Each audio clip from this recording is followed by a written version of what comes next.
Podcast ITEPOL. Saludos, soy Caco de ITEPOL y hoy en nuestra sección de podcast contamos con Raúl Bermejo. Es subinspector de Policía Nacional, experto en fraude documental con más de 15 años de experiencia en la calle, autor de libros y manuales sobre la materia. Con Raúl vamos a introducirnos en el mundo de la operativa documental y nos dará todos aquellos consejos necesarios para poder actuar en la calle ante un documento dubitado. Antes de iniciar, os queremos pedir un pequeño favor que os costará unos pocos segundos, pero para nosotros es de gran ayuda. Es comentar el audio tanto en iVoox como iTunes, así como compartirlo en redes sociales, ya que nos ayudará a tener mayor visibilidad y llegar a más personas interesadas. Y ahora sí, damos paso a la entrevista. Bienvenido al podcast, Raúl, ¿qué tal estás? Hola, Caco, pues encantado de estar aquí con vosotros. Primero, antes que nada, darte las gracias por tu tiempo por parte de ITEPOL, de la asociación. Ya hemos tenido la suerte de contar varias veces contigo presencialmente en la sede y nada, y ahora pues va a ser un honor poder entrevistarte por el aprecio que te tengo, ya lo sabes. Y nada, y antes de decir más, date una breve introducción para nuestros oyentes. Bien, pues Raúl Bermejo, soy compañero de Policía Nacional, subinspector, destinado en Madrid, y todo lo que he aprendido relativo a este maravilloso mundo lo he aprendido desde la seguridad ciudadana, es decir, desde un patrullero, pues con todas las intervenciones desde hace aproximadamente unos 15 años me he ido encontrando y dando formación a raíz de todas estas intervenciones que he podido solventar con documentación falsa. O sea, empíricamente todo lo que vamos a tratar y todo lo que tenemos también, que hablaremos del tema de tu libro, todo de formación empírica, ¿no? Que poco a poco te has ido adaptando a las circunstancias, vamos. Así mismo, se puede decir que totalmente autodidacta. Nunca he estado ni en científica, ni en extranjería, ni nada similar. De hecho, durante más de 10 años estuve en la unidad de intervención policial, en la UIP, y ahí es donde realmente aprendí de falsedad documental. Entonces, ahora, a muchos de mis compañeros les chocaba, y sigue chocando una persona que no ha estado en una unidad especializada en la materia, pues pueda llegar a tener pues este nivel de intervenciones y de conocimientos. Pues eso no es otra cosa que las ganas de este mundo, ¿no? Que, bueno, yo me he iniciado también gracias a ti y, bueno, no tengo mucho menos los conocimientos, ya sabes que te consulto cada 2x3, pero bueno, que la verdad es que viene bien. Y muchos compañeros nos están escuchando, a lo mejor algunos estarán preguntando, la documentoscopia, ¿y por dónde podría empezar? ¿Qué consejo le puedes dar a esos compañeros que dicen, no, ¿por dónde empiezo? Pues es relativamente sencillo para un policía, sea el cuerpo en el que se encuentre, que desempeñe sus funciones en la calle, porque al final en la calle, yo siempre digo, a modo de chascarrillo, que la segunda cosa más rutinaria después de bajarse del coche es solicitar la documentación. Por tanto, nosotros estamos constantemente comprobando documentación. ¿Cuál es el problema? Y aquí iniciaremos pues las problemáticas de por qué este mundo a priori es un mundo tan tedioso. Porque nuestra formación básica, pero puede ser cualquier tipo de organización policial en España. Al final, en nuestra formación primaria, en nuestras academias base, no nos forman en lo relativo a la falsedad documental. Al final, ¿qué necesitamos para detectar documentos falsos? Pues primero tener esos conocimientos, tener esas nociones de que la falsedad documental es un delito o es un problema que está en nuestra sociedad arraigado. Por una sencilla razón, porque vivimos una sociedad altamente burocratizada, que toda gestión se hace con un documento, ya sea entre particulares con la administración. Por tanto, es un elemento clave para combatir el fraude. Si no, podemos escuchar a partir de ahora noticias de prensa, de telediarios, cuando hagan alusión a que ha caído una red criminal que, por ejemplo, se dedicaba a la trata de seres humanos, blanqueo de capitales, falsedad, tráfico de armas, tráfico de drogas. Al final siempre van a decir el delito de falsedad documental. ¿Por qué? Porque es el delito necesario para cometer otros delitos. Sí, sirve de instrumento, ¿no? ¿Te refieres? Exacto. Vamos, yo siempre me gusta decir que yo llevo en la calle casi 20 años. De mis mejores intervenciones de uniforme han sido a raíz de detectar un documento falso. Porque nadie va con un documento falso si no es por una poderosa razón. Es decir, el documento falso es el motivo por el cual quiere ocultar otro delito de mayor gravedad, como puede ser tener requisitorias nacionales, internacionales, y de ahí, vamos, lo más básico, carecer de permiso de conducir. Voy con un permiso de conducir falso porque no tengo permiso o licencia para conducir. Por tanto, lo más mínimo que nos vamos a encontrar cuando hagamos o detectemos un documento falso es 2 delitos. En este caso, carecer del permiso de conducir del 384. A partir de ahí, pues podemos soñar en coger crímenes de lesa humanidad con documentación falsa. O sea, que es un mundo que está por explorar. Muchos compañeros que nos estén escuchando, y además a ti te habrá pasado, y por tu experiencia, a uno dirán, o sea, pues a lo mejor miedos, dudas. ¿Qué consejos le puedes decir a sus compañeros que quieren iniciarse en la materia? Primero, observar el documento. Claro, aquí daría solo para un podcast de las contestaciones que dan los compañeros solo, ¿no? Sobre para qué te metes, chaval, tú sabes de esto, tú eres perito, si a ti te van a pagar lo mismo, y podemos escuchar en definitiva los grandes clásicos policiales, ¿no? Eso se ha cogido con pinzas. ¿Por qué? Porque la falsedad documental es un delito en el que pocos compañeros se meten. Si bien es cierto, en la actualidad hay muchísimos más compañeros que tienen conocimientos que años atrás, con lo cual ya es un delito que ya no crea distorsión cuando se presenta ante el jefe de la guardia. Con lo cual, el primer consejo, ¿no? Esta era la pregunta. El primer consejo que yo daría a estos compañeros es que la falsedad documental es un delito extremadamente común. Tenemos que fijarnos en los documentos. Claro, un documento, ¿qué es? Por desgracia, y como partiendo de la base que la formación que nosotros tenemos es mínima, un documento es aquel soporte material de algo que da continuidad a mi intervención, ya sea para pasarlo para la emisora, ya sea para obtener los datos para cumplimentación de un acta administrativa de denuncia, ya sea para confección de un atestado. Pero no profundizamos en la importancia vital que tiene ese documento, porque si ese documento es falso, ¿qué clase de acta estamos haciendo? ¿O qué clase de identificación estamos haciendo? Y ese es el principal problema. El primer consejo, por tanto, es conocer que existe una inmensidad de documentos falsos. No solo en fronteras, no. Yo lo que hablo, y es lo que he aprendido, son los documentos falsos que circulan dentro de nuestras fronteras, es decir, en territorio nacional. ¿Qué tipo, por ejemplo, qué documentos pueden ser los más habituales que te hayas podido encontrar? ¿Qué documentos falsos son habituales?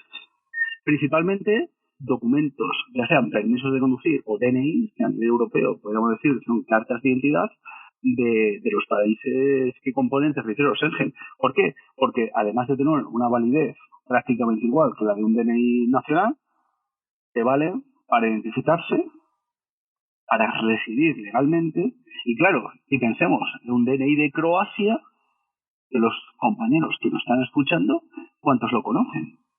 Utilizan documentos que no son los habituales, pero que tienen la misma validez para inducirnos a error, tanto documentos de identidad como los permisos de conducir de estos países. Pero en definitiva todo se falsifica. También se falsifica muchísimo nuestros permisos de conducir, nuestros documentos de régimen comunitario, DNIs españoles también se falsifica. Es que en definitiva se falsifica todo. Imagino que muchos compañeros están diciendo, ¡guau, que será una locura! O sea, imposible conocerse todos los documentos. Imagino que también habrá algunas páginas web, ya sean oficiales o no oficiales, que donde se pueda entrar y ver cómo son los formatos o medidas que tienen estos documentos. ¿Es así? Sin duda, sí, es así. Existen páginas web de consulta, aplicaciones móviles que nos ayudan a verificar las medidas de seguridad. Es decir, todo es público. Hombre, ¿cómo es que las medidas de seguridad son públicas? Pues son públicas. Prácticamente, o en la totalidad, podríamos decir que las medidas de seguridad son públicas por una sencilla razón, porque necesitamos conocer cómo son los documentos. Los documentos y sus medidas de seguridad son públicas y, en efecto, existen páginas web como Documentos Prado, que es una página web oficial, pública y abierta del Consejo Europeo, donde podemos buscar la mayoría de documentos que tienen los países comunitarios y terceros países que están fuera de la Unión Europea, tanto sus pasaportes como sus cartas de identidad, como en definitiva cualquier otro documento que puedan pedir. Además, ¿existen más web? Sí, públicas, abiertas y oficiales, como también está edisontv.net, que es de la policía holandesa, en el cual, si bien no vienen permisos de conducir, vienen todos los documentos de identidad y de viaje. Y bueno, ahí ingresamos, buscamos por orden alfabético, y ahí vemos dentro del país todos los tipos de documentos. Por ejemplo, Bulgaria, tenemos a la carta de identidad, pero que ahí lo llaman tarjeta de identidad. Pinchamos en el modelo que deseamos buscar y vemos todas las medidas de seguridad. Color normal, color visible, invisible, ultravioleta, con infrarrojo, descripción de las medidas de seguridad. Es decir, todo esto es público. Y claro, podemos pensar, ¿y cómo es público? Bueno, pues es público por una poderosa razón. Y así lo esgrime Documentos Prado, que es la página oficial de la Comisión del Consejo de Europa, que nos dice que no solo los policías tenemos esa necesidad imperiosa de comprobar los documentos, sino que hay otra clase de colectivos de personas que por sus necesidades laborales necesitan comprobar la identidad de sus clientes. Y más, a nivel europeo tenemos una ley de blanqueo de capitales y financiación del terrorismo, que es una directiva que la transposición de la legislación española se llama la Ley 10/2010, quiero recordar, de ley de blanqueo y financiación del terrorismo, en el que exige hasta 32 sujetos la obligación de identificar plenamente a sus clientes. Es decir, estas bases de consultas existen para que personas como, por ejemplo, puede ser un abogado, un notario, una joyería, que tienen que evitar ese blanqueo de capitales, puedan comprobar la identidad fehaciente de sus clientes. Además, Caco, antes me decías, ¿todos los documentos son iguales? O la pregunta, creo recordar, era, ¿necesitamos conocer cómo es un documento para saber si ese documento es veraz o no? Bueno, pues la respuesta es no. ¿Por qué? Porque todos los documentos se encuentran homogenizados. Estamos hablando de documentos de identidad y de viaje, es decir, un pasaporte, un visado, un DNI, una tarjeta de extranjeros, están homogenizados. Caco, ¿tú me podrías decir, igual que los compañeros, podéis pensar desde cuándo están homogenizados los documentos de identidad y viaje? Me imagino que desde que entramos en la Unión Europea, ¿no? Desde que se administró la Unión Europea, podría ser. Bueno, esa es sin duda una fecha relevante. ¿Por qué? Porque a día de hoy nuestras tarjetas de extranjeros, nuestro permiso de conducir, nuestros pasaportes, ahora que ha salido recientemente el DNI europeo, ¿no? Viene con la bandera europea. Sin duda que los reglamentos y directivas de la Unión Europea tienen que ver con la estandarización, mejor dicho, la homogeneización de los documentos de los países que componen el marco común europeo, ¿no? Pero la estandarización a nivel global viene desde muchísimo antes. Viene desde el año 1920, es decir, desde hace 101 años, todos los pasaportes a nivel mundial están homogenizados. ¿Y por qué esa fecha? Pues aquí vamos a contar la estrecha relación que tiene la aviación con los documentos de identidad y viaje. Primer vuelo de la humanidad, los hermanos Wright, año 1903, donde por primera vez la humanidad consigue despegar. 11 años después se produjo el primer vuelo comercial, entendido por vuelo comercial, que una persona pagase para que le transportaran. Eso fue el alcalde de una ciudad en la Florida, Estados Unidos, que pagó la friolera de $400 de la época para ir desde la ciudad de San Petersburgo a Tampa. Ese fue un hito también, porque el año 1914 se produce, solo 11 años después del primer vuelo de los hermanos Wright, el primer vuelo comercial. Bien, para que veamos lo rápido que fue esto. 5 años después, en el año 1919, tenemos que por primera vez existe la primera aerolínea internacional. Bueno, la primera aerolínea, era la única que había, que era la holandesa KLM. Bien, ¿qué ocurrió en el año 1919? Acababa de terminar la Primera Guerra Mundial, la Gran Guerra, que fue del 14 al 18. En el 19 se produjo la Convención de París, lo que dio lugar al Tratado de Versalles, donde los países beligerantes ponían esas sanciones. Bien, pues en ese año, en 1919, justo coincidiendo con la creación de KLM, ven que tienen un problema, y es un problema grave de seguridad. ¿Cuál es este? Que por primera vez hay un artefacto, un avión, que era capaz de coger a unas personas y en poco tiempo tenerlas en otro país, incluso en otro continente. ¿Cuál es el problema que tenían? Que los países beligerantes sabían que la Primera Guerra Mundial había sido un tratado que se había cerrado en falso. Es decir, teníamos un tiempo de entreguerras. Por eso, unos meses después, ya en el año 1920, da lugar a la primera conferencia sobre pasaportes y trámites aduaneros, donde por primera vez se estandarizan los pasaportes. Y no es que se estandaricen, es que es por primera vez donde se requiere de un pasaporte para viajar. Antes de 1920, es decir, no existía la movilidad que tenemos ahora, ni los medios de locomoción. O sea, la gente no se movía, no viajaba. Por lo cual, a partir de la primera aerolínea, la KLM, se dan cuenta que esto es un problema. Por tanto, si vamos a los fundamentos de la ley, a la exposición de motivos de la primera convención, vamos a ver que tiene dos fundamentos la creación, la estandarización de los pasaportes. En primer lugar, como ya es obligatorio, es un pasaporte que hasta ese entonces, hasta ese momento, no era necesario, para controlar los flujos migratorios, las personas que se van del país y las que vienen. Y en segundo lugar, más interesante aún, es para el control de los espías, y tal cual se cita en el primer tratado sobre convenciones y pasaportes.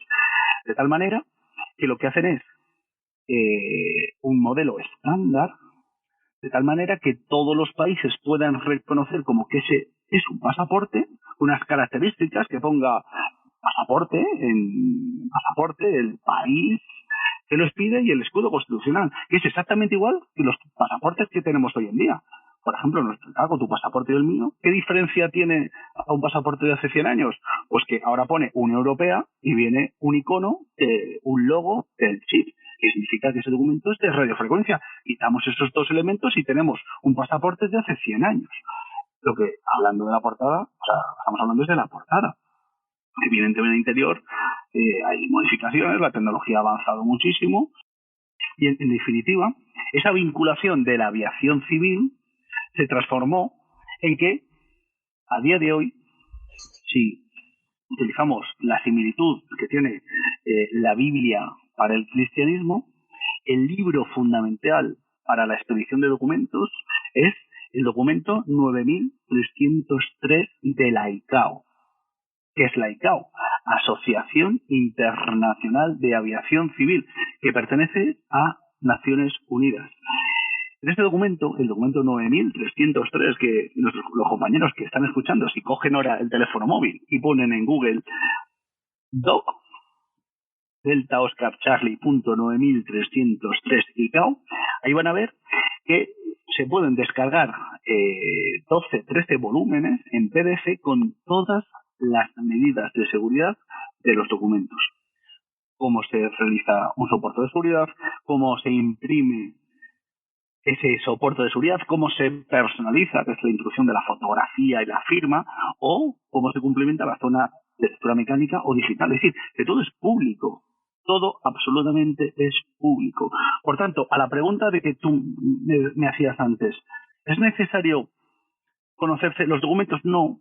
¿Por qué no es necesario? Porque todos los documentos técnicamente son exactamente iguales. ¿Y qué lo dice? Pues lo dice la ICAO, que es la Biblia para nosotros, para todo el mundo relativo a los documentos de identidad y de viaje. Por tanto, la asociación ICAO, a través de su documento 9303, nos dice cómo tienen que ser todos los documentos de identidad y viaje. Es decir, cómo tiene que ser un DNI, cómo tiene que ser el soporte de ese DNI, que tiene que ser un soporte de seguridad. Además, ese soporte de seguridad, cómo se tienen que realizar los fondos del documento, eso que también se llaman fondos de seguridad, que contienen microtexto, es impreso en medios tradicionales. Luego, cómo se debe de personalizar, es decir, cómo se tiene que introducir esa fotografía, esa firma, esos datos biográficos. Y por último, cómo se cumplimenta la zona de lectura mecánica o ahora las nuevas tecnologías con los documentos electrónicos, cómo se introduce la información codificada en el microchip, ¿no? Es decir, todo esto ya está regulado. Evidentemente, el CID desde hace no más de una década. Pero cómo es un soporte de seguridad y cómo se realizan esas impresiones tradicionales, viene regulado desde hace 101 años. ¿De acuerdo? O sea que a la pregunta de ¿me hace falta conocer cómo es un documento? No, porque todos los documentos técnicamente son iguales. Evidentemente, distinto color, distinto idioma, la foto puede estar colocada en un lado o en otro. Unos tendrán lo que se llaman las tintas OBI, otros imagen láser variable, otros holograma, otros kinegrama, pero técnicamente todos los documentos son iguales. O sea, está homogeneizado todo por normativa y no de ahora. Y has hablado un poquito de algunas medidas de seguridad, ¿no? Para detectar un documento falso. ¿Qué medidas serían las más habituales o que nos puedas comentar, teniendo en cuenta que estamos en un podcast y que no los vamos a tener en la mano los documentos, como antes en la formación presencial? Mirad, las medidas de seguridad que no recomiendo comprobar son lo que se llaman medidas de seguridad ópticamente variables. Ahí tendríamos un holograma o un kinegrama o la tinta OBI, que es tinta ópticamente variable. ¿Por qué? Porque si volvemos a hacer el ejercicio práctico de coger el móvil, irnos a una página, yo creo conocido por prácticamente todos, como es AliExpress, y ponemos holograma o kinegrama o tinta OBI en serigrafía, que es la que se introduce en la Fábrica Nacional de Moneda y Timbre, vamos a ver que todas las medidas de seguridad, absolutamente todas las medidas de seguridad, se pueden comprar. Sí, ahora que has hablado de AliExpress, incluso AliExpress vende billetes. Sí, es que papel de seguridad, fibrillas, tinta de seguridad, todo se puede comprar en AliExpress. Por tanto, ¿yo qué recomiendo a la hora de comprobar un documento? Ir a la base, a lo que no se puede falsificar. ¿Y qué es lo que no se puede falsificar? Los fondos de seguridad. Todos los documentos de identidad de viaje y los permisos de conducir europeos, es decir, el 95% de todos los documentos que como policía nos vamos a encontrar están realizados con medios tradicionales de imprenta, que se llama offset de seguridad. Un ejercicio que, aunque estemos hablando en un podcast, que todos los compañeros pueden hacer es coger su teléfono móvil, coger su DNI o su permiso de conducir y hacerle una fotografía, una simple fotografía. Hoy en día, cualquier teléfono tiene la capacidad necesaria para, ampliando la imagen, detectar esos microtextos, esos fondos de seguridad que se caracterizan por la impresión en línea. Claro, habría que dar unas premisas. ¿Cuál es la distancia focal? Pues aproximadamente entre 5 y 10 centímetros del objetivo del teléfono al documento. Yo que recomiendo utilizar siempre el flash. ¿Por qué? Porque con el flash vamos a obtener muchísima más información. Hacemos una fotografía, nos vamos a la galería y ampliamos esa imagen y vais a poder ver microtexto de gran definición. Bien, eso es infalsificable. ¿Por qué?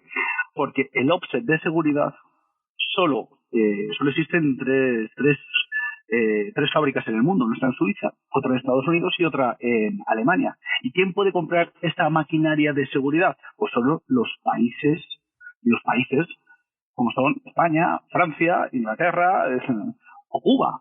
Pero no ninguna otra organización puede comprar offset de seguridad. Por tanto, ¿yo qué recomiendo? Hacer una foto al documento.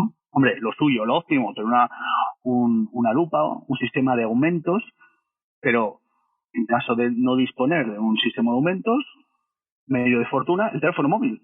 Que eso todos lo tenemos. Y hoy en día, hombre, a lo mejor hace 7 o 8 años, no todas las lentes tenían la capacidad de detectar microtextos, pero hoy en día sí. Por tanto, mi primera recomendación, hacer una fotografía de detalle al teléfono y ampliar. Me hace falta, imagínate, antes hablábamos del DNI de Grecia, me hace falta tener, de Croacia, ¿verdad? El de Croacia. Me hace falta tener el DNI o la carta de identidad o documento o cédula de identidad, que es que se puede llamar de todas estas maneras. De Croacia, no, porque lo que yo voy a ver a detalle son líneas, espacios en blanco, líneas, espacios en blanco y microtexto. Si quiero ver algo similar, cojo mi permiso de conducir, cojo mi DNI y luego una fotografía. Y si veo la misma definición, este documento es bueno. El soporte, luego puede que esté manipulado, pero lo que sí, ya sé que el soporte es bueno. Por tanto, primer consejo, comprobar el documento a detalle. Además, ya hemos hablado anteriormente de las web de consulta de Documentos Prado o Edison.net. Nos vamos a estas páginas y consultamos el documento. Si es acorde a lo que vemos. Al final, esto es cuando éramos pequeños y buscábamos las 7 diferencias. ¿Esto es igual? Eso sería la primera regla. Porque ya sabemos que por normativa desde hace 101 años todos los documentos se imprimen con medios tradicionales offset, que se caracteriza por la impresión en línea.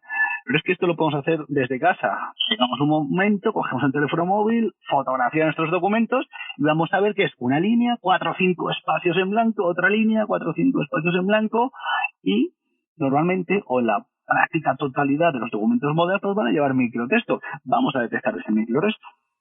Así nos quitamos la inmensa mayoría de documentos falsos. También vamos a decirle a nuestros oyentes que tanto la web de Prado como la de Edison la dejaremos en las notas del podcast, y luego también vamos a profundizar un poquito más adelante en el tema de apps que nos recomiendes y materiales para poder llevar en la mochila o en el teléfono. Perfecto. Pues mira, hablando de materiales, otro de los materiales que sin duda recomiendo es una linterna de luz ultravioleta.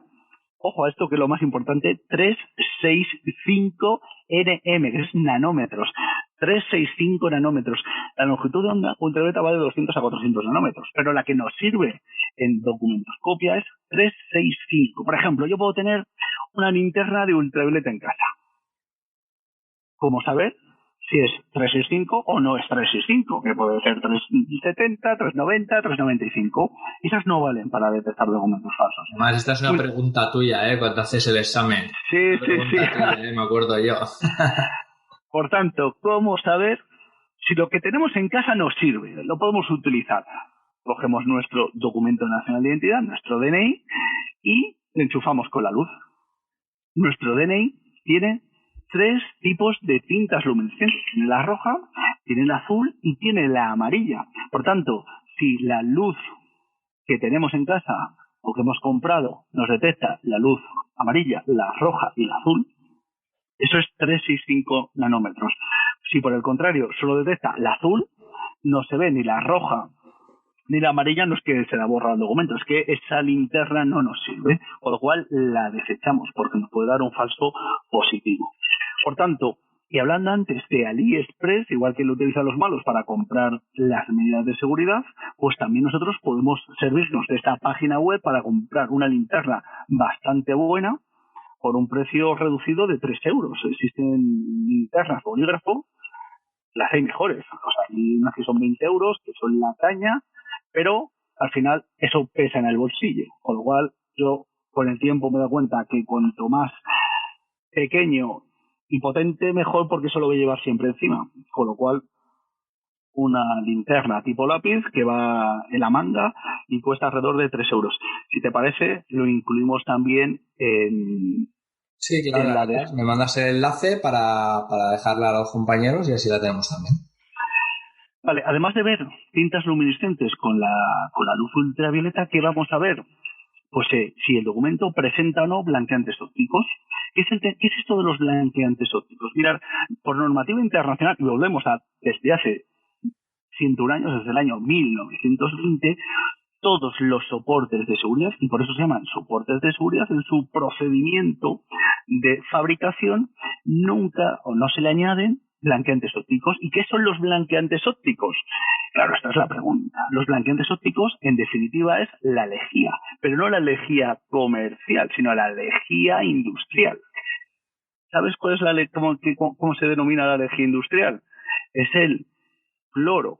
No, yo siempre en los cursos, que suelo hacer bastante gracia, digo, ¿os acordáis de la famosa y mundialmente conocida socorrista de la Leoparda? ¿Qué es lo que mezcló esta señora? Cloruro de algo, y ya no se le entiende más, ¿no? Pues cloro, mezcló cloro, el cloro es súper potente. La lejía es cloro reducido. ¿Qué ocurre cuando se cae lejía a la ropa? ¿Qué? Se blanquea, vamos, que está mágica. Por tanto, la forma convencional de hacer papel comercial, del que compramos para escribir, nos hacemos exámenes, las libretas, es papel convencional, es decir, es papel que la forma más barata y más rápida para escribir ese blanco nuclear es añadirle cloro en su fabricación. El papel de seguridad, desde hace 100 años, en su proceso de fabricación no lleva esas lejías. Lleva otro proceso químico que no es tan potente como es añadir lejía o cloro en este caso. Lo que hacen es, en unas cubetas, con a presión con agua, a echar agua oxigenada. Y está cociendo y lo convierte en un blanco, pero no un blanco nuclear, como en los folios, un blanco puro. Lo que convierte es un blanco apagado, un blanco roto, un beige, como por ejemplo, donde firmamos las escrituras de la casa. ¿De qué color es? ¿De qué color? Eso no es blanco puro, es un beige, porque es papel de seguridad. O el papel timbrado que se puede encontrar en los estancos para hacer un contrato. Tampoco es papel, no es blanco puro, sino es un beige. Bien, todo este rollo, ¿qué significa? Que el 50%, y ojo al dato, aproximadamente el 50% de los documentos que están circulando a día de hoy en la calle están confeccionados con papel convencional, que bajo exposición de la linterna que hemos comprado por 3 euros en AliExpress nos va a decir automáticamente que ese documento es falso. Y aquí podríamos pensar, alguien nos está escuchando, y seguro que ese documento que presenta blanqueantes ópticos que brilla mogollón, es decir, que brilla como mi libreta policial y no como mi DNI, es decir, que yo dentro de mi cartera tengo ya los documentos de referencia, mi DNI o mi carnet de conducir, que sé que bajo exposición de luz ultravioleta van a permanecer oscuros, es decir, que no va a reaccionar porque en su proceso de fabricación no lleva cloro, y va el documento que estoy analizando en la calle, va a reaccionar exactamente igual que mi libreta policial, que sé que es papel convencional, sé que sí o sí ese documento es falso. Claro, a no ser que ese documento, que ese DNI, o que ese pasaporte, o que ese permiso de conducir se haya expedido antes de 1920. Con lo cual, creo que es bastante complicado eso. Sí. Por tanto, es más fácil que ese documento sea falso. Mira, una de las cosas más curiosas, en los cursos, cuando finalizamos el curso, suelo comentar que mañana o en esta semana alguno de vosotros cogerá un documento falso. Y claro, a los compañeros dicen, pues llevo 15 o 20 años en la calle, ¿cómo voy a cogerlo mañana? Bueno, pues en muchas ocasiones me han llamado compañeros que me han dicho, oye Raúl, este es el primer documento que cojo después del curso y acabo de detectar que este documento es falso. ¿Por qué? Porque es impresionante la cantidad de documentos falsos que hay circulando. ¿Y cuál es el problema? Y como no tenemos formación, solo muy pocos son los que los detectan.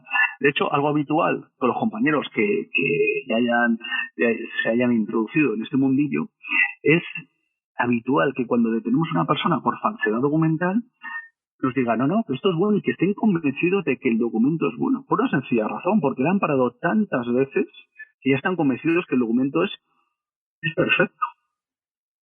Incluso tenemos la opción de comprobar las veces que una persona se ha identificado con esa documentación. Las cifras que arroja las veces que ha sido parado y comprobado con ese documento falso son dramáticas, porque nadie lo comprueba. Nada, pues a ver si gracias a este podcast, a todos nuestros oyentes, pues oye, a lo mejor no sé si tienes afectividad con los cursos presenciales, pero bueno, algún documento podrían detectar también tras escuchar la entrevista. Ojalá. Ojalá. Luego, lo más importante medida más que nos quieras comentar, Raúl. A ver, básicamente yo siempre estructuro los cursos en al final 4 pautas, que al final son las que nos dice la ICAO. Un soporte que ya sabemos que tienen que hacer blanqueantes ópticos bajo luz ultravioleta. La impresión del fondo de seguridad, que se realiza con offset, que se caracteriza por la impresión en línea y microtexto. Muchas más cosas, pero para tener esas nociones básicas, detectar línea y detectar microtexto. Esto visto con un sistema de aumentos. Antes hablábamos del medio de fortuna, el teléfono móvil o una lupa de aumentos. Otros elementos a tener en cuenta, la personalización, que es la introducción de la fotografía a los medios digitales con los que se introduce la fotografía, la firma y los datos biográficos. ¿Por qué? Porque hay muchos documentos que al actualizar son de los que se denominan falsificados. ¿Qué significa un documento falsificado? Un documento original, soporte original, que han manipulado ciertos datos. ¿Eso qué implica? El soporte es bueno. Es decir, que si lo pongo bajo luz ultravioleta, la reacción es correcta. Si lo analizo con un sistema de aumentos, voy a comprobar que realmente es offset de seguridad, impresión en línea, microtexto. Claro, ¿en dónde está el fraude? La manipulación en la fotografía y los datos biográficos. Por tanto, y haciendo, en este caso ya, consultando las bases de datos, documentos Prado o Edison, comprobar que el sistema de personalización es el mismo del que vemos en el documento. Otra de las medidas de seguridad, esto es la personalización, que también viene regulado por la ICAO. El último punto a comprobar sería la zona de lectura mecánica, que si bien es cierto, cada vez se falsifica mejor, por lo tanto ya no se debe estar tan fácilmente. ¿Por qué? Porque hay aplicaciones, apps, como Regular Document Reader o ID Card Scanner, que nosotros introducimos automáticamente una fotografía o bien manualmente, una segunda aplicación, y nos dice si los dígitos de control en la zona de lectura mecánica son correctos o incorrectos. Claro, igual que nosotros nos servimos de estas aplicaciones, los falsificadores también se sirven de este tipo de tecnología para introducirlo mejor. ¿Qué sería la lectura mecánica?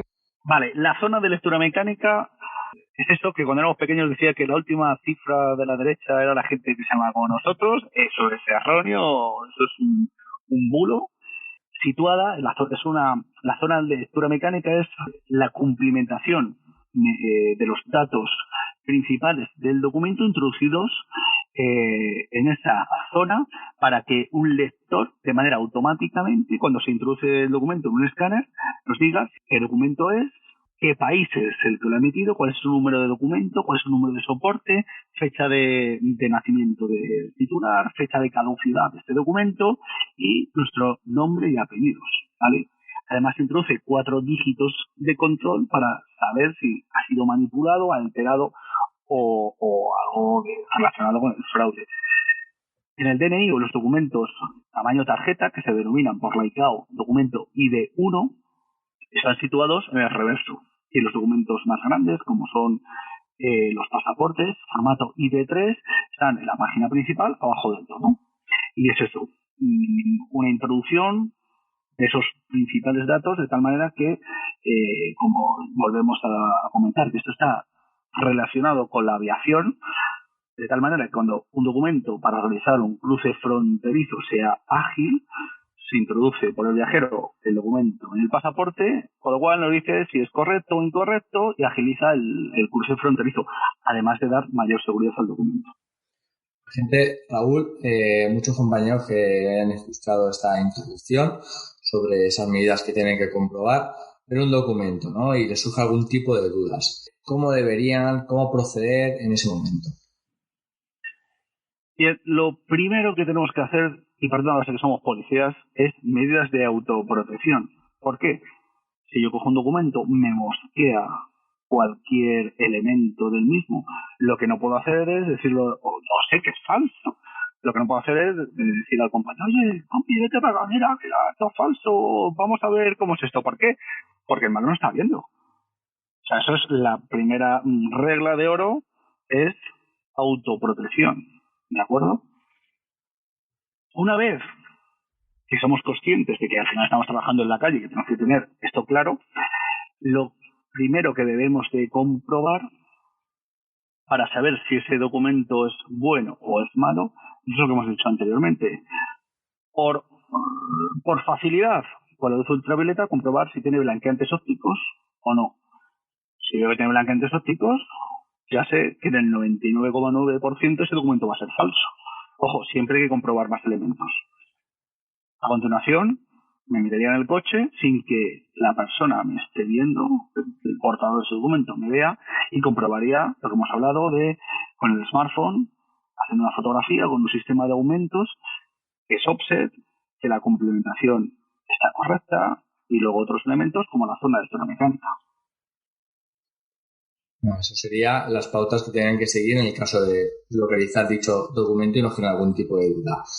También es verdad que ahora, pues eso, igual que nosotros podemos hacer uso del teléfono para comprobar datos, a la hora de identificar a gente, sobre todo muchos adolescentes, en el teléfono móvil llevan una imagen del DNI.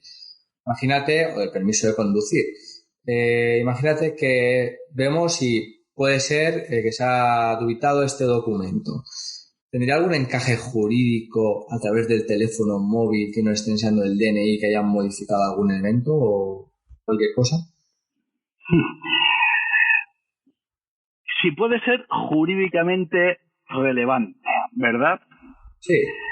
Pues aquí tendríamos dos vertientes. Lo que nos dice el alto tribunal a través de reiteradas sentencias del Supremo, que nos dice que un documento digitalizado lo asimila o es lo mismo que una fotocopia y que ambos documentos son documentos idóneos para el delito de falsedad documental y por tanto ratifica condenas de falsedad documental en relación a documentos que son digitalizados y documentos que son fotocopias. De hecho, en este año 2020 hemos tenido dos sentencias del Supremo, una de junio y otra de octubre, noviembre, que hablan de este tema. Claro, ¿por qué te digo depende desde el punto de vista desde que lo vemos, ¿no? Pues, al Supremo está claro. Un documento digitalizado es un documento material idóneo para el delito de falsedad documental.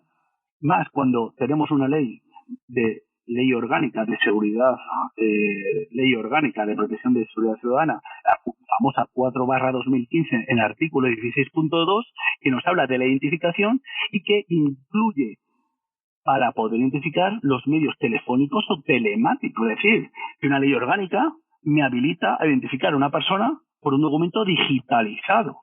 Por tanto, lo que nos dice el alto tribunal, que los documentos digitalizados o fotocopias son documentos materialmente idóneos para el delito de falsedad documental. Por lo tanto, a tu pregunta de ¿es relevante? Es decir, si a mí una persona me presenta un documento digitalizado en el teléfono móvil porque me manifiesta que lo ha dejado en casa o que es su permiso de conducir, y ahora ya tenemos una app de la Dirección General de Tráfico donde podemos llevar digitalmente nuestro permiso de conducir. Y yo al final sé que ese documento es falso. Para mí se está produciendo un delito de falsedad documental. Claro, ¿aquí cómo actuaríamos? Sí, ¿cuál sería la operativa en este caso? Yo lo que hago es fotografía con mi teléfono móvil o compartir esa imagen con el correo corporativo. Me lo envío al correo corporativo y ya una vez en dependencias policiales imprimo ese documento y hago diligencias. Claro, aquí podríamos hablar yo creo que es el eterno debate si detenido o no detenido. Bueno, nosotros tenemos lo que se llama el poder discrecional. Ante un delito, como es la falsedad documental, que va de 6 a 3 años, podemos o no detener o detener. Por tanto, depende el tipo de intervención, habría la detención o bien un imputado no detenido. Claro, el tema de los documentos digitalizados cada vez es más común que identifiquemos o que estemos trabajando con gente que no porta físicamente ese documento, sino que lo lleva una fotocopia o como ahora mismo la mayoría de jóvenes lleva el documento digitalizado. Por tanto, si no es fiel a ese original, lo primero que tenemos que tener en cuenta que estamos ante un documento falso y, por tanto, delito de falsedad documental. Claro, el problema es que no podemos comprobar el soporte, porque está digitalizado, no podemos comprobar los fondos de seguridad, pero sí podemos comprobar otros elementos como son números de serie o características físicas, visuales, formales, que se pueden apreciar con una simple fotografía. Si bien detectar un documento físico es complicado, esto es bastante más complicado. ¿Sería necesario que nos remitieran de alguna manera, que nos hagan llegar ese documento original? Bueno, o sea, original, en el que ha hecho la foto. La ley 4/2015, en el caso de la identificación, es bastante ventajosa para los policías que estamos trabajando, de tal manera que si yo no tengo si ese documento digitalizado para mí no da fianza suficiente, yo a esa persona le puedo llevar efectos de identificación y bien comprobarlo por las bases policiales si es esa persona realmente quien dice ser, o hacer que le traigan un documento real para poder comprobarlo. Esa sería la forma de proceder, ¿no? Yo me genera dudas, me lo envía al correo corporativo, lo analizo y me lo llevo a dependencias para una correcta identificación. Y ya en base a los resultados, pues ya se procedería de una manera o de otra. Exacto. Luego, Raúl, también se podría, en ese caso de que te entreguen un documento físico y te genere algún tipo de dudas, y digan, mira, se lo voy a intervenir, alguna acta de intervención del documento, me lo llevo a dependencias, o allí al compañero que entra en el siguiente turno y sabe más de la materia para que lo compruebe. ¿Se podría intervenir y remitir para que en 24 o 48 horas venga a recoger ese documento? Sobre la teoría, sí. Evidentemente, hasta de incautación temporal, para comprobar si estamos ante un ilícito penal o administrativo. Claro, pero eso tiene un gran pero, que es, si ese documento es falso, ¿a quién se lo hemos intervenido? Claro, no habría problema si es un permiso o licencia de conducir. A mí me muestran un permiso o licencia de conducir, por ejemplo, de Latinoamérica, que no tienen las medidas de seguridad que estamos acostumbrados aquí en los países europeos, me puede generar dudas, con lo cual, si esa persona está plenamente identificada, con su tarjeta de extranjeros, con su pasaporte o documentación personal, que yo le doy fianza, sí cabría esa figura de la intervención temporal para ser analizada posteriormente.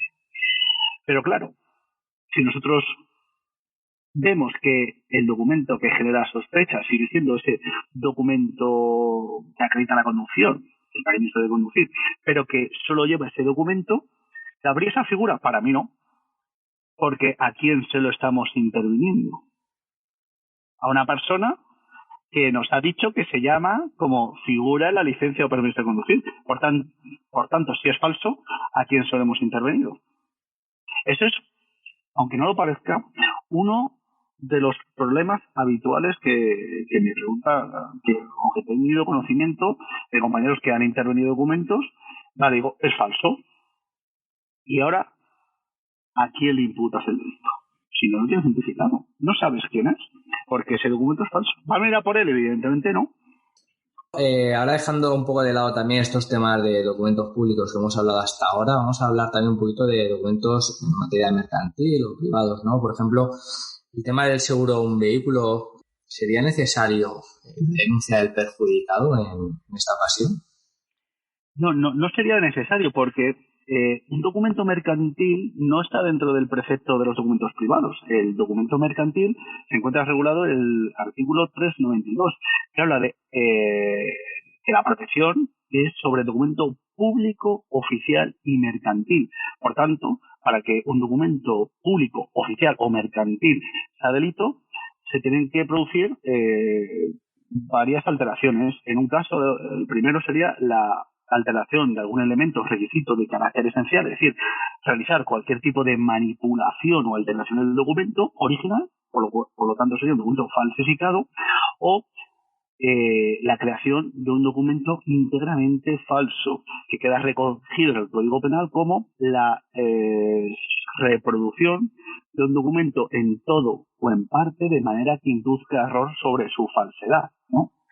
Por tanto, en el caso de un seguro, estaríamos hablando de un seguro de un vehículo, de un documento mercantil. Y si bien ahora mismo, bueno, es que en definitiva la falsedad documental está en todos los aspectos de la policía, o sea, en todos los aspectos de la vida, y como policía estamos constantemente trabajando con ello.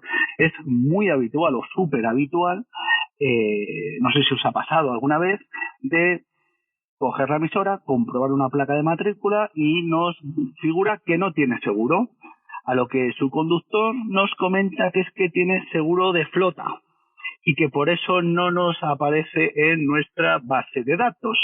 Y a continuación coge su teléfono móvil y nos dice que es el seguro, donde nos muestra una fotografía donde aparece el seguro del coche. Estoy convencido que muchos de los que estáis escuchando este podcast diréis, a mí me ha pasado muchas veces. Yo veo a Caco, que lo estamos viendo, que se está riendo y se está señalando. Caco, ¿cuántas veces te ha pasado esto? Pues sí, mira, en 2 ocasiones me ha pasado. Además, como tú has dicho, no le sabía el seguro, de repente la conductora dice que sí, se presiona 2 minutos un familiar y te enseña en el móvil que sí que lo tenía. Se remitió al correo de jefatura y de ahí pues se hicieron diligencias en relación. Eso sí, el vehículo quedó inmovilizado y retirado con grúa. Pues en estos casos, además la plantilla que utilizan es la misma. Hay una persona que hace seguros y que se los envía por WhatsApp. Entonces tú ves la fotografía, que es bastante graciosa porque lleva la firma del director de AXA de hace unos años, no es de la actual, y siempre es la misma. Con lo cual, cuando, sobre todo, estoy trabajando, interviniendo, y me dicen, no, me van a mandar el seguro, yo siempre aviso. Ya dicen que hay un refrán que me encanta, dice, guerra avisada no mata soldado. Y tú le avisas diciendo que sea de los buenos, que no me traigas, que sea de los buenos, y te siguen siendo los falsos. Eso es un delito de falsedad documental, recogido en el 392. Ahí ya cabría si procede, depende cómo actúe, porque no actúa lo mismo CNT, Policía Nacional de Madrid, que policía local en un pueblo civil o guardia civil. Es un mundo totalmente diferente. Con lo cual ahí procede actuar porque estamos ante un delito de falsedad documental. Bien imputado no detenido, bien detenido por falsedad documental, bien intervención del documento y dar cuenta a la autoridad judicial, pero denuncia administrativa inmovilizando el vehículo. Eso está claro. Exacto. Luego también tenemos pasaportes actuales como, bueno, se está hablando mucho del pasaporte COVID o una prueba PCR. Si se manipulan estos documentos, no sé, para entrar en otro país por viaje y demás, ¿qué se podría proceder? ¿Sería también delito o cómo lo hacemos? Bueno, tendríamos... Para mí, es un documento público. Por tanto, delito penado de 6 a 3 años, con lo cual procedería actuar de la manera anteriormente descrita. Si bien en algunas circunstancias se pueden considerar ciertos documentos como, por ejemplo, certificados. Por ejemplo, la pegatina de la ITV.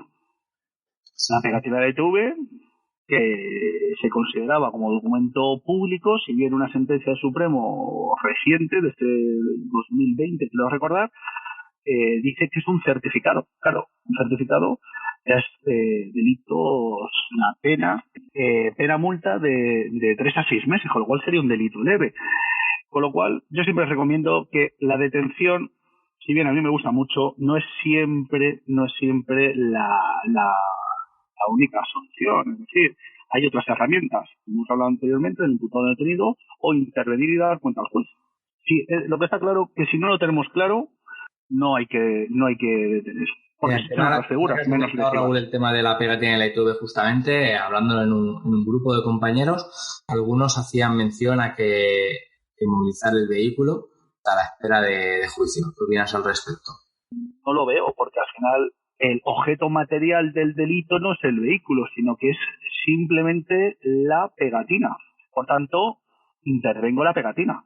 Hago un reportaje fotográfico, que puede ser con mi teléfono móvil para luego juntarlo al currículum atestado y ya está. Esto es como, no sé, vehículos que se han dado casos similares, por ejemplo, vehículos que traen de exportación de Alemania con las placas temporales y recortan la parte donde viene la fecha de fin de la matrícula. Intervengo solo en la matrícula. A mí el vehículo no lo veo relevante como prueba para el juicio, porque el soporte, ese es el documento el que produce el delito de falsedad documental, no el coche, sí. Por tanto, yo no lo veo. Si bien aquí cada maestrillo tiene su librillo, ¿eh? Hasta ahora, Raúl, hemos hablado de medidas de seguridad, de cómo proceder si nos localizamos un documento, trasladarlo a dependencia si es necesario, calidad de identificado de detenido. Si tenemos que diligenciar por algún documento que hemos localizado, ¿es necesario poner algo en concreto en diligencias? ¿Algún tipo de medidas de seguridad? ¿Poner una, dos, todas? ¿O qué nos recomiendas? Pues la respuesta te voy a contestar con otra pregunta. Para ti y los compañeros que están escuchando. Cuando hacemos un detenido por otro tipo de delito, como por ejemplo salud pública, ponemos en diligencias que vemos una persona que porta droga y por tanto, como excede del mínimo o el máximo permitido, se procede a su detención, o nos explayamos un poco más. Nos explayamos un poquito más. Pues exactamente lo mismo. Yo no sé por qué aquí en este mundillo se tiende a decir que no hace falta poner nada, porque nosotros no somos peritos. Yo normalmente me quedo así pensando y digo, tampoco soy médico forense para hacer una autopsia, pero si una persona le mete 23 puñaladas a otra, pues hay que poner algo en la comparecencia. Del mismo modo que tampoco soy funcionario de farmacología y puedo tener una persona por salud pública si le doy esto pues 1 kilo de cocaína, ¿no? Y no tengo un informe pericial. Por tanto, la pregunta ahora sí, evidentemente, tengo que poner esos indicios razonables por el cual yo le estoy privando a una persona de un derecho fundamental como es la libre circulación recogido en la Constitución española. Es decir, que voy a poner esos indicios que me indican que ese documento es falso. Por tanto, que hay un delito. ¿Y cuáles son esos indicios? Bueno, como sabemos, o yo siempre en los cursos explico que las medidas de seguridad lo estructuro en 4 módulos, como me gusta decir, igual que todo coche tiene 4 ruedas, pues todos los documentos tienen 4 ruedas. ¿Cuáles son estas ruedas? El soporte. Hacemos que es de seguridad, que carece de blanqueantes ópticos bajo luz ultravioleta, que visto con un sistema de aumentos, los fondos tienen que ser de seguridad realizados con esos medios tradicionales de imprenta que se llama offset. A continuación, hablamos de la personalización, que es la introducción de la fotografía, la firma y los datos biográficos, y por último, la cumplimentación mecánica. Bien, como estos elementos, si cojo un documento y veo que presenta blanqueantes ópticos, pues los reflejaría en la comparecencia. Pondría que observado bajo luz ultravioleta, el documento presenta blanqueantes ópticos, teniendo que carecer de estos blanqueantes los documentos originales o verdaderos o indubitados. Del mismo modo, otro indicio, ¿cuál pondría? Pues que si antes he puesto un visto, pues ahora observado con un sistema de aumentos se puede apreciar cómo los fondos de seguridad se encuentran imitados con medio digital, es decir, con la impresora que tenemos en casa, teniendo que estar los documentos indubitados impresos en medios tradicionales offset. Es decir, a la pregunta, a mí me gusta colocar 3, 4 indicios de por qué ese documento es falso. Así yo tengo la certeza absoluta que esa privación de libertad en base a un documento, por tanto detenido por falsedad documental, es una detención que es correcta. Porque yo siempre me gusta decir a modo de cascarrillo que cuando solo vemos un indicio de falsedad y estamos en el documento falso, pero solo vemos uno, eso se llama el síndrome de la ansia viva. Cuando un documento es falso por muchos motivos. Evidentemente, hay trucos para detectar documentos o errores ortográficos que se dan de manera recurrente en un documento redactado por un falsificador, pues eso no lo voy a colocar en la comparecencia. Si bien puedo poner que el documento que inicia las presentes contiene múltiples errores ortográficos. Es decir, exponer ese indicio falsario, pero sin dar muchas mayores pistas. Es decir, no, esta de aquí no lleva acento. No, se lo voy a poner que contiene errores ortográficos. Voy a contestar en genérico. Perfecto. Claro, aquí la comparecencia, esto yo antes dedicaba un tiempo menor a la confección, los cursos a la confección de unas diligencias. Pero me he dado cuenta que las diligencias se producen muchos errores. Claro, lo sencillo, esto es como cuando preparamos una oposición, ¿no? Dedicamos el 60% al temario o el 70% al temario, 20% a la física y los psicotécnicos el día antes. ¿Y qué caemos? En los psicotécnicos. Pues esto es exactamente lo mismo. En ortografía, bueno, pues esto es lo mismo. Al final, la comparecencia, las diligencias, la fase documental, como lo queramos denominar, es un papel sin duda importante o fundamental para que esto tenga viabilidad en la fase judicial y también para que consigamos inteligencia a nivel policial. ¿Qué tenemos que tener en cuenta? Mirad, el Código Penal nos dice que para que sea delito el documento debe inducir error. Por tanto, en la comparecencia tenemos que reflejar lo evidente que ha pasado. Que para que una persona detecte que un documento es falso ha tenido que estar media hora, sin una hora, mirando ese documento, llamando, contrastando esa información que a simple vista no se ve. Por tanto, a mí en las comparecencias me manifiestan, es decir, contando ya la película, a mí me gusta lo que se llama la distribución de tareas. Uno es el que coge el documento, lo comprueba, lo pasa por la emisora y para él es todo veraz, no detecta indicios de falsedad. Si bien, posteriormente, con medios técnicos adecuados, es decir, la luz que hemos hablado, el sistema de aumentos, que puede ser el medio de fortuna del teléfono móvil, observamos los siguientes indicios de falsedad. Tras un estudio pues, de 20 minutos, 30 minutos, es decir, que hay una distribución de tareas que a simple vista no se ve el documento. ¿Y por qué recalco esto? Porque el Código Penal nos dice que para que sea delito un documento íntegramente falso, este debe de inducir error. Y si es tan claro y evidente que es un cromo, no es delito de falsedad documental, no se ve alterado el precepto sí, que claro, se quiere proteger. Sí.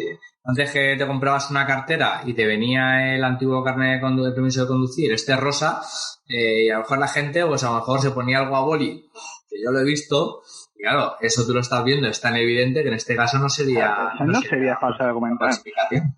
Pues mira, es que, claro, uno de los problemas en ser autodidacta y de aprender es que cuando uno es autodidacta aprende a base de hostias.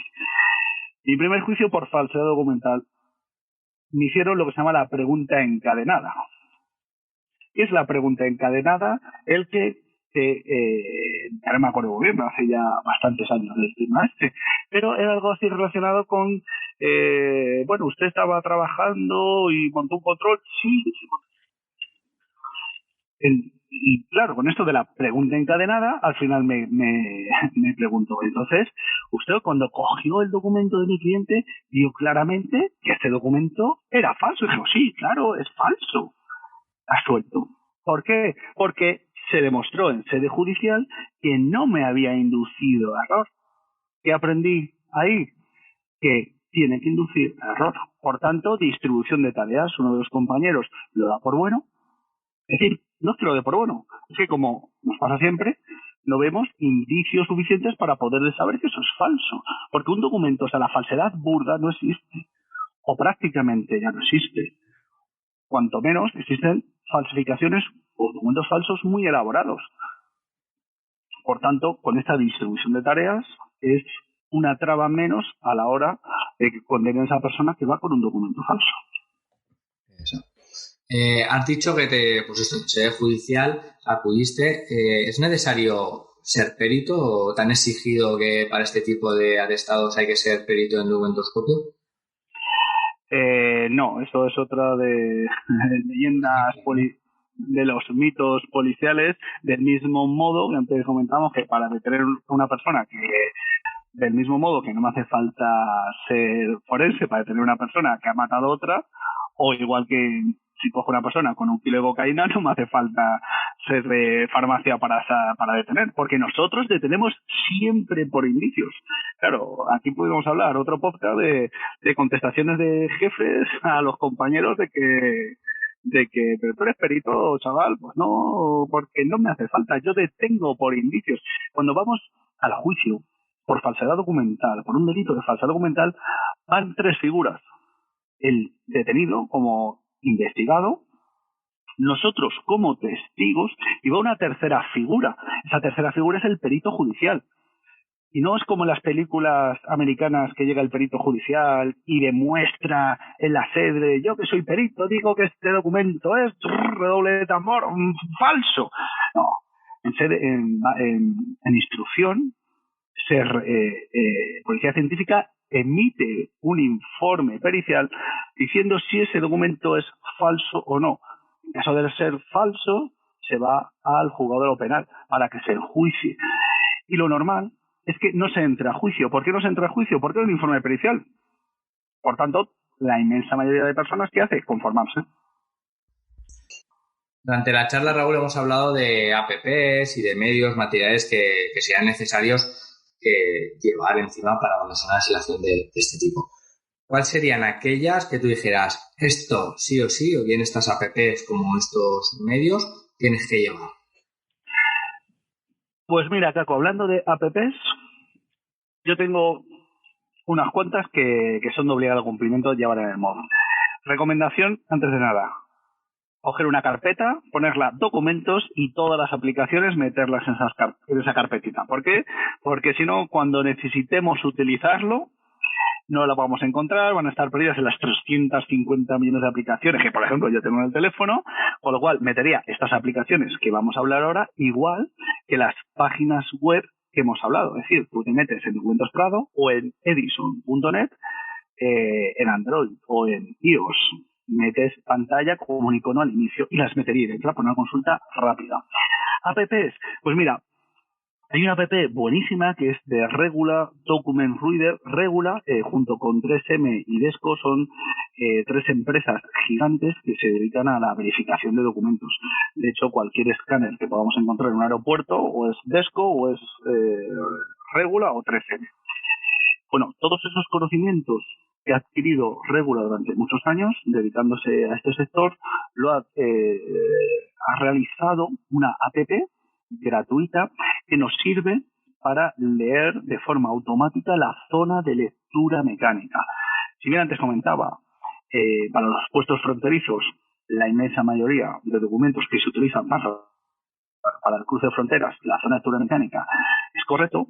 Aproximadamente fuera ya de fronteras, en territorio interior, a día de hoy siguen fallando aproximadamente el 40% de los documentos, con lo cual sirve para darnos unos indicios de que ese documento puede ser falso. Lo bueno que tiene esta aplicación, que además de analizar la zona de lectura mecánica, si el documento tiene el logo del chip del ICAO, podemos leer por radiofrecuencia, claro, esto siempre que nuestro teléfono tenga NFC. ¿Cómo sabemos si tiene NFC? ¿Puedes pagar con la tarjeta en el móvil? Sí, bueno, pues entonces tiene NFC. Pegamos el documento al teléfono y nos extrae toda la información que tiene en el chip. Con lo cual, ahí ya estamos ante un nivel de verificación bastante alto. Si conseguimos extraer una fotografía, todos nos da en OK, que es verde, con todos los certificados, pues estamos prácticamente ante un documento veraz. Y otra de las cosas que ha introducido esta aplicación no hace más de un año, probablemente unos meses, ha sido el reconocimiento facial. Tiene una aplicación que sale una cara con una sonrisa, le damos, vamos a hacer la prueba en casa, cogemos nuestro DNI, lo leemos mecánicamente, luego lo pegamos para que lea a través del NFC de información biométrica, de tal manera que ha obtenido la fotografía del chip. Por lo tanto, aparecerá en la aplicación abajo del todo una carita con una sonrisa. Le apretamos, nos hacemos un selfie, o podemos cambiar la imagen para que salga para adelante, y nos dice si esa persona somos o no somos. Con lo cual, trata de reconocer impostores y es bastante fiable. Con lo cual, es una aplicación que me gusta mucho. Otra de las aplicaciones para la zona de lectura mecánica, solo para dígitos de control, lo malo que tiene, que solo está para Android, es ID Card Scanner o Checker. Bueno, se puede encontrar de las dos maneras. Es como una calculadora que introducimos dígitos de control. Está bastante bien. Otra aplicación que me gusta mucho es para leer códigos de barra. Se llama la aplicación, esto está para Android y para iOS, PDF 417. PDF 417 es el nombre de un código de barras típico de correos, de cuando viene el paquete de Amazon, ese el código de barras grande, eso es un PDF 417 y de ahí coge el nombre. Los documentos, igual que la zona de lectura mecánica o la información que contiene el chip, está estrictamente regulada, los códigos de barra en los documentos, bueno, cada país elige lo que quiere poner, o un número de soporte, o la información del titular, o el domicilio, el grupo sanguíneo, o el tipo de permiso de conducir. Es decir, cada país ponen lo que ellos quieren. Lo que sí es importante es que la información que podemos descodificar a través de nuestro smartphone va a estar introducida en el documento. Con lo cual, si sale un número largo, pues voy a buscar ese número largo. Normalmente va a ser el número de soporte. Más aplicaciones. Bueno, hay otra aplicación que hicieron unos compañeros de policía local que es una auténtica pasada, que se llama Adofor. Adofor, hay una versión gratuita y es una versión gratuita que es una prueba. Yo os recomiendo a todos los compañeros que se descarguen Adofor Pro. El precio es de risa y lo que hace es aglutinar un montón de enlaces para comprobar permiso de conducir, medidas de seguridad de documentos y sobre todo para el tema de vehículos, seguros, placas de matrícula, que es una auténtica pasada. O sea, bastante intuitiva, porque la abres. Bastante intuitiva. Se abre, va por continentes. Por ejemplo, un documento que se falsifica muchísimo: la licencia de conducir de Colombia. ¿Quieres comprobar? En Colombia se puede comprobar, no es como España. Tú te metes en la web de Colombia, que es la de run.co.co. Esto sí tú lo sabes, si no te vas a Adofor Pro, abres la aplicación, te salen los continentes, te vas al continente americano o América del Sur, pinchas en Colombia, consulta licencia de conducir y dentro de licencia de conducir te va directamente a lo que sería el equivalente a la Dirección General de Tráfico de España. Y ahí metes el número de licencia y te dice si tiene o no tiene.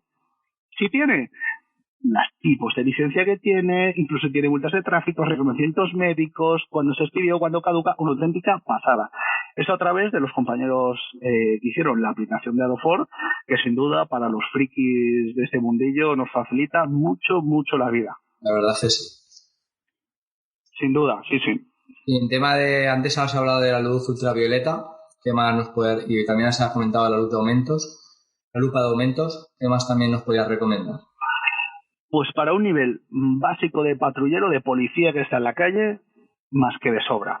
O sea, si yo tuviese que elegir un elemento, luz ultravioleta.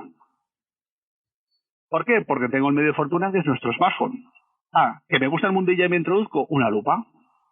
Una lupa con luz blanca. Eso mínimo. Y luego estas 4 aplicaciones: Regula, ID Card Scanner, PDF 417 para los códigos de barra y la aplicación de los compañeros de Adofor. Y con eso, más que suficiente. Es decir, que no necesitamos un laboratorio portátil con nuestro smartphone. La lupa, esto ya es el nivel pro de la lupa. Si no, smartphone y linterna ultravioleta, más que de sobra. para detectar el 90 y muchos por ciento de los documentos. Seguro que muchos compañeros que estén escuchando la charla van a quedar muy agradecidos contigo con todos estos consejos que estás dando, la verdad. Una pregunta también que alguno se pueda realizar, ¿no? El tema de los smartphones, hacer el uso personal con todo este tipo de apps, salvando relativo a la Ley Orgánica de Protección de Datos, el tema de captación de imágenes, ¿sería legal su uso? Pues mira, acá con relación al uso del teléfono personal para la captación de datos. Hay bastante controversia. Bueno, como todo yo creo lo relacionado con el mundillo de la falsedad documental. Claro, podemos escuchar que no lo podemos utilizar porque son medios particulares. No, eso es lo que solemos escuchar y que lo correcto sería la libreta policial. Claro, cuando yo escucho estos temas, digo, ¿la libreta policial y el bolígrafo policial me lo da mi organización o son comprados por mí? Sí, como mucho todo el sindicato. Pero exacto, o sea, es que son medios particulares, igual que el bolígrafo y la libreta, pero es que eso no me lo da la administración. Lo que es un ilícito es el uso que se hace de esa información, de tal manera que si yo capto con mi teléfono móvil la imagen y hago un uso indebido, evidentemente, a lo mejor es un ilícito penal o administrativo, pero de la misma manera que si yo cojo todos los datos en mi libreta y mi boli policial que me he pagado de mi bolsillo, es decir, que es particular, y hago con esos un uso indebido, pues al final es exactamente lo mismo. Además, hemos dicho que el documento 9303 del ICAO es la Biblia de los documentos. Mirad, pues os voy a leer literal lo que figura en la parte 10ª de tal documento. Dice que puede ser conveniente que los documentos electrónicos y de viaje electrónicos también se comuniquen con otros sistemas de inspección sin contacto y con dispositivos móviles. Por ejemplo, los teléfonos inteligentes con NFC. Es decir, que el acceso con los teléfonos es libre por una sencilla razón y da la motivación que la Unión Europea tiene para que existe documentos Prado, que cualquier persona con un Google puede acceder a comprobar los documentos, las medidas de los documentos, porque no solo los policías tenemos la necesidad imperiosa de verificar los documentos, sino que cualquier persona por su condición laboral necesita comprobarlo. Por tanto, la información contenida en el chip de radiofrecuencia es libre y cualquier teléfono con una app de lectura del NFC te va a extraer esa información. Por tanto, ¿se puede utilizar? Para mí sí. Es que la ICAO de Naciones Unidas, cual España es firmante y miembro de pleno derecho, está escrito. Por lo tanto, se puede utilizar. Otra cosa es que haga yo con esa información, pero hacer una fotografía para mirar los microtextos, lo que estoy es verificando ese documento. Ojalá lo suyo fuese tener un sistema de documentos que me diese mi administración o un smartphone, pero es que no es el caso. Pues ahí queda dicho. Estamos ya terminando casi, Raúl, y queda hablar sobre todo de todo este trabajo durante más de 15 años que has ido desarrollando. Está plasmado. Tienes un libro llamado El Método y luego hay un manual que está en abierto que has realizado junto con un compañero tuyo, inspector jefe, Fernando Corrales, que también pondremos los enlaces. Yo tengo tu libro delante, además lo tengo firmado por ti personalmente y nada, y tiene mucha materia. ¿Qué van a encontrar en este libro? Mira, pues el primer libro que hemos hablado, El Método, que lo tengo publicado con NetPol, es un manual, sí, es un manual operativo para llevar en la mochila. Es un formato pequeñito. De hecho, tú tienes la primera edición que era más grande, más cuidado, pero al final, en la segunda edición, cuando lo actualicé, dije, esto tiene que ser chiquitito para llevarlo en la mochila, llevarlo siempre encima. Al final es un poco lo que hemos hablado durante este podcast, pero de manera extendida. Es decir, hablo de la introducción, los problemas que me enfrenté cuando me inicié en este mundo, para que yo creo que la mayoría de compañeros se van a sentir identificados. Luego, además, un poco, uno de los puntos, hablo de la jurisprudencia el Código Penal. Claro, el problema es que cuando nosotros hacemos un detenido o presentamos un detenido sin ser el típico detenido de robo con fuerza o intimidación o salud pública o lesiones, daños o violencia de género, nos encontramos con los grandes clásicos policiales. Yo no lo veo, esto está cogido con pinzas, mira que si es una detención ilegal, o las caras que acompañan a todo esto cuando se dice. Es decir, que la falsedad documental es uno de esos delitos que no estamos acostumbrados a trabajar. Por tanto, el conocimiento del Código Penal, pero con un resumen operativo del por qué, y todo esto avalado con sentencias del Supremo, el que nos dice que por qué esto es falso y por qué se detiene y por qué tiene eso una consideración de documento falso. Por ejemplo, del tema de las fotocopias, documentos digitalizados o simplemente algo tan de moda como son las tarjetas para personas con movilidad reducida. Que no hemos entrado porque tampoco podemos entrar en estos podcasts en tanta además que lo escuchaste, me dijiste que aquí tuvimos con nosotros a Fernando Arnal, compañero de policía local, que digamos que está especializado en esta materia, que también lo tenemos con nosotros. Sí, es que es, bueno, pues todo esto del por qué es delito. El por qué es delito en su relación con el precepto en el Código Penal y lo que nos dice el alto tribunal en relación a todo esto. Con lo cual, por esto el libro es para resolver dudas, las personales y la de los compañeros, y la del jefe al que presentamos el documento, ¿no? Luego también hablo de todo el tema de la normativa, los reglamentos europeos, de dónde viene la ICAO. ¿Por qué? Porque yo creo que es importante conocer que todos los documentos son exactamente iguales. Hablando técnicamente, son exactamente iguales. ¿Desde qué año, Caco? ¿Desde qué año son? 1920. Desde el año 1920 todos los documentos de interés y viaje son exactamente iguales o técnicamente iguales, porque se fueron por primera vez cuando se estandarizaron y regularon a nivel mundial.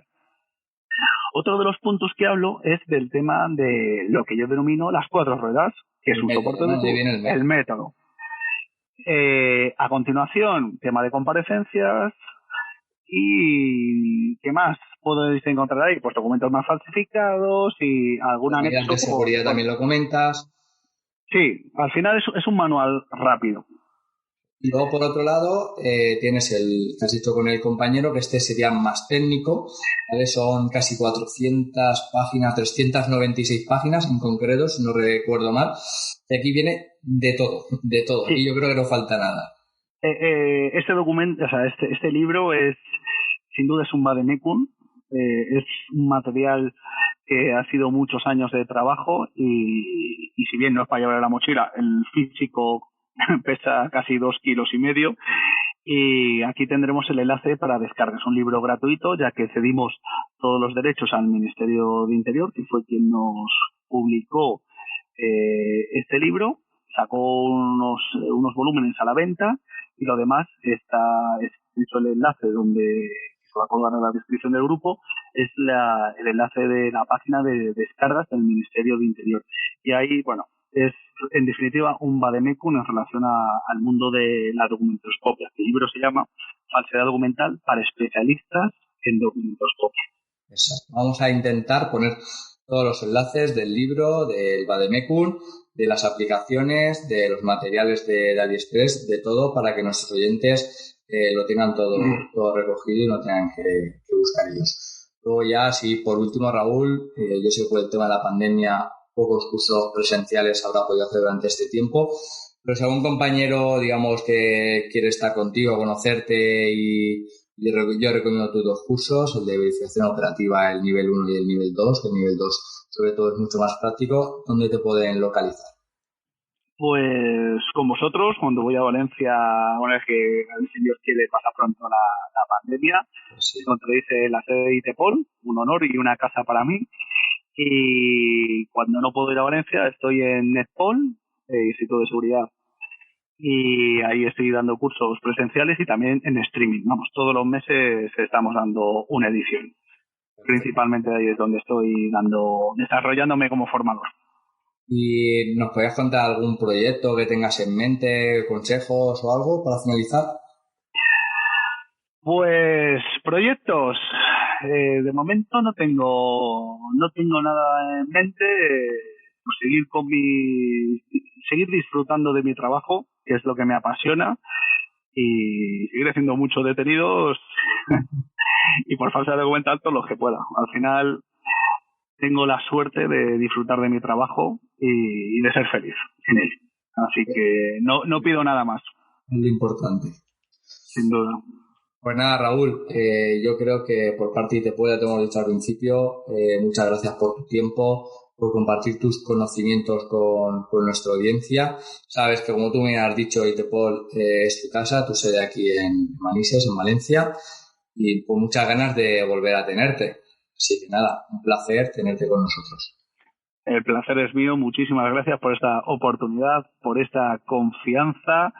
Y siento que en algunos momentos haya liado un poco la información, pero compañeros, tened en cuenta que en un canal público que todo el mundo tiene acceso hay que muchas veces guardar las formas y contener mucho la información.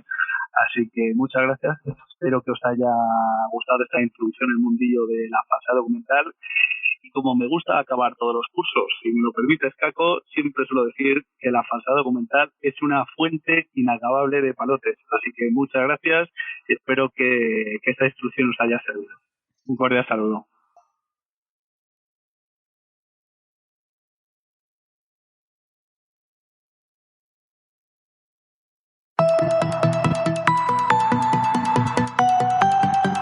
Podcast ITPOL.